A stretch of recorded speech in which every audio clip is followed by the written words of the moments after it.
देखिए, बहुत बड़ा कदम है और इस देश में इस बात की विश्वसनीयता आज हर नागरिक के अंतर्मन में घर कर गई है कि मोदी की जो किसी भी काम करने की गारंटी मोदी है।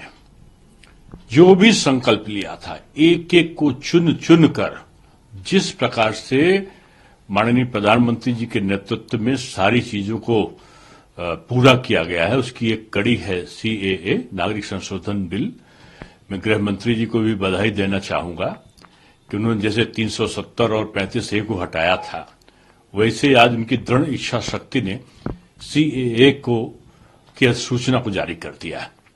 इससे उन प्रताड़ित विदेशी अल्पसंख्यकों को एक राहत की सांस मिलेगी जिनका उत्पीड़न बांग्लादेश, अफगानिस्तान, पाकिस्तान में किया गया, जो हिंदू हैं, सिख हैं, बौद्ध हैं, ईसाई हैं, जैन हैं, और जिनको उत्पीड़ना के कारण उस देशों को छोड़कर उनको भागना पड़ा।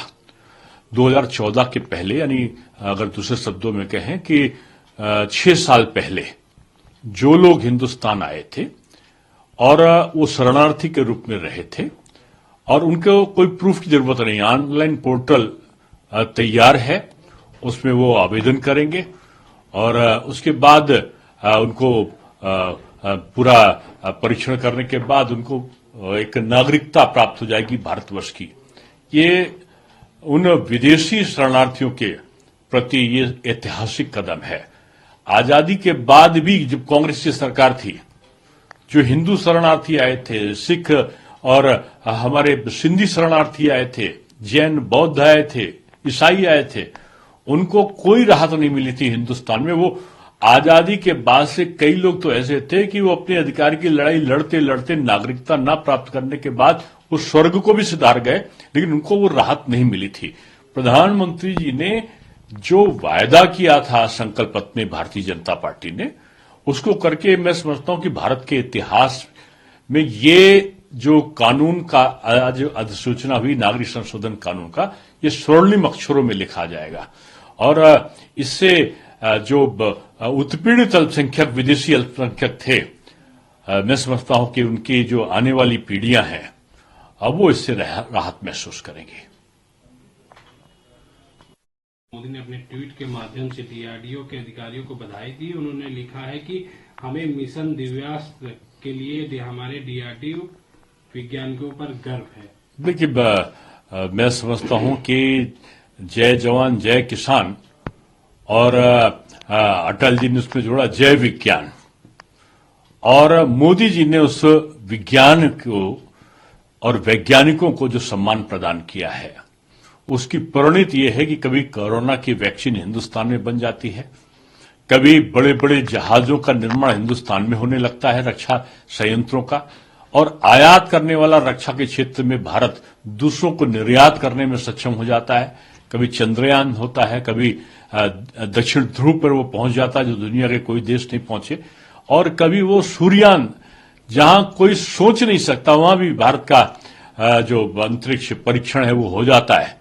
और आज मैं समझता हूं कि ये अग्नि 5 निश्चित रूप में बहुत सारी नई नई सपनों को पूरा करने के लिए भारतवासियों के ये विश्व के इतिहास में एक बहुत बड़ा घटना के रूप में देखेंगे इसको, और भारत के वैज्ञानिकों को जो इसके लिए साधुवाद के पात्र हैं, और प्रधानमंत्री जी को खासतौर से इसलिए कि सारा कर्णधार सूत्रपात करने वाले सूत्रधार के रूप में प्रधानमंत्री जी एक नई नई योजनाओं को कार्यान्वित करना के लिए, वैज्ञानिकों को प्रेरित करने के लिए और उनको साधन संसाधन मुहैया कराने के लिए जो उनकी सदिच्छा है, वो प्रणम्य भाव से उसको मैं नमन करता हूं।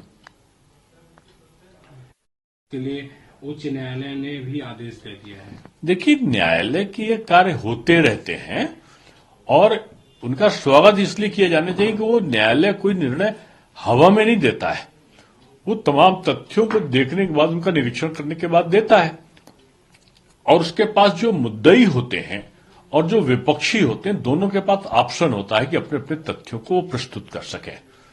ज्ञानवापी के बारे में चाहे आप देखो, चाहे श्री रामलला के जन्म स्थान के बारे में आप देखो, लंबी सुनवाई चली है। और लंबी सुनवाई के बाद जो साक्ष्यों का प्रस्तुतिकरण है, उसके बाद ही न्यायालय किसी अंतिम स्थिति तक पहुंचता है। मैं समझता हूं सबको न्यायालय के निर्णयों पर विश्वास रखना चाहिए। सर, एक पार्टी के राष्ट्रीय अध्यक्ष अखिलेश यादव कह रहे हैं कि लगातार पीडीए में लोग शामिल हो रहे हैं और लगातार पीडीए मजबूत हो रहा है, जिससे भाजपा कहीं न कहीं डरी हुई है। पीडीए तो मैं उसको कह सकता हूं कि पीडीए तो परेशान, डरपोक आदमियों का पीडीए, ये एक ऐसा संगठन हो गया जिसमें दलित का और जिसको कहना चाहिए अपर कास्ट का और पिछड़ों का कोई स्थान नहीं है। अभी आपने राज्यसभा की सूची देखी थी, कहां चला गया था पीडीए। इनका पीडीए इनकी जबान में उनके वोट बैंक तक होता है, और वोट बैंक के अलावा आप इनके खुद के पारिवारिक परिप्रेक्ष्य में किसी के देखें, राजनीतिक परिप्रेक्ष्य में देखें, उनकी सूची जो निकलती उसके परिप्रेक्ष्य में देते, आपको कहीं पीडीए की तरफ आकर्षण नहीं दिखाई पड़ेगा। देखिए, ये तो जानबूझ के ऐसे वक्त में किया गया है। एक तो सामने चुनाव है, चुनाव में उनको कोई मुद्दा नहीं, उनके पास उनकी कोई ऐसी उपलब्धि नहीं है जिसको जल लेकर वो जनता के बीच में जाए। तो अब सीए का वो एक सहारा वो ले रहे हैं। और दूसरी बात ये कि अभी जिस प्रकार से माननीय सुप्रीम कोर्ट ने जो इनकी इलेक्टोरल बॉन्ड को लेकर जो इन लोगों ने कहा जाए कि भ्रष्टाचार किया है और उस पर सिर्फ पर्दा उठाने का काम किया है माननीय सुप्रीम कोर्ट ने, उससे भी लोगों का ध्यान हटाने के लिए अभी जानबूझ के इसको लाया गया है।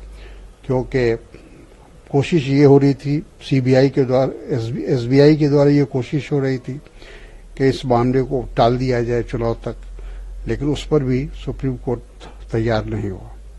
तो इससे ये लगता है कि ये सारा चीज जो है एक साजिश के तहत किया गया है, ताकि लोगों का ध्यान इन चीजों से हटाकर एक दूसरे मुद्दे पर लाया जाए।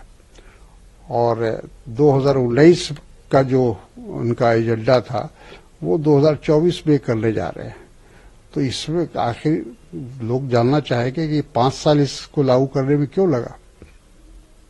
सर, हमने देखा जब ये संसद के पटल पे इस कानून को रखा गया तो पूरे देश में, दिल्ली हो, हर जगह इसका विरोध हुआ, लंबे अरसे तक चला विरोध।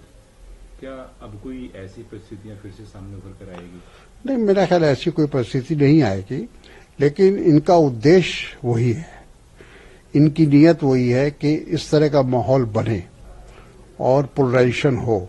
ध्रुवीकरण की राजनीति हमेशा से बीजेपी करती रही है, तो एक बार फिर सीए के नाम पर वो कोशिश करेगी। सर, कांग्रेस हो या टीएमसी हो या फिर ऑपोजिशन, इस मुद्दे के काउंटर के रूप में क्या है, क्या नैरेटिव लेकर जाएंगे लोग? नहीं, अब बताएंगे, जनता के बीच में लेकर जाएंगे कि ये जो लाया गया है ये इससे देश का भला नहीं होने वाला है और हमारे देश की परंपरा, संस्कृति, संस्कार के विरुद्ध है। और भारत ने हमेशा सबों को साथ लेकर चलने में विश्वास रखा है। इसमें सीधे सीधे भेदभाव किया गया है इस बिल में।